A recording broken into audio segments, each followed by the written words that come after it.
अथवा तपाईँले अहिले के गर्दै हुनुहुन्छ?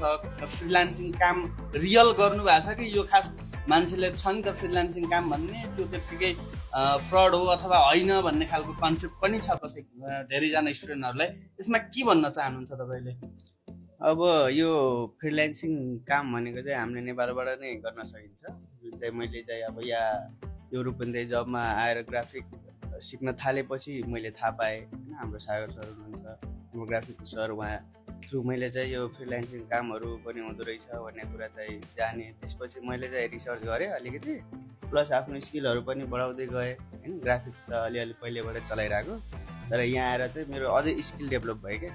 अनि त्यही स्किल डेभलप गरिसकेपछि मैले के गरेँ भन्दाखेरि सबभन्दा पहिला चाहिँ आफ्नो लोकल एरियाको जति पनि यो सपहरू छ होइन, त्यसपछि गएर सङ्घ संस्थाहरू छन् तिनीहरूको लागि चाहिँ पोस्टहरू बनाउने, ब्यानरहरू डिजाइनहरू गर्दै गएँ। त्यसरी चाहिँ मैले आफ्नो पोर्टफोलियो बनाएँ। त्यही पोर्टफोलियोको आधारमा चाहिँ अहिले चाहिँ मैले फ्रिलान्सिङ काम पनि बाहिर देशको कामहरू पनि गरिरहेको छु। अलमोस्ट कति जति कमाउनु भयो अथवा कति जति काम गर्नु भएको छ? अब घरतिरको भनौँ भने त्यस्तो खासै छैन, लगभग भनौँ न अझै काम चाहिँ भइरहेको छ।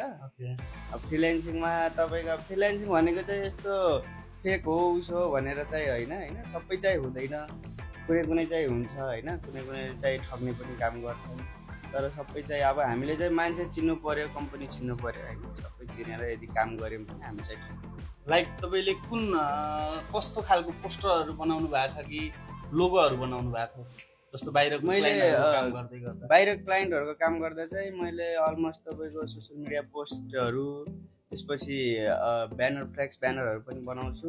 प्लस तपाईँको अब यो डिजिटल मार्केटिङको लागि एड्सहरू भयो होइन, त्यसपछि लोगोहरू पनि डिजाइन गर्छु। त्यही त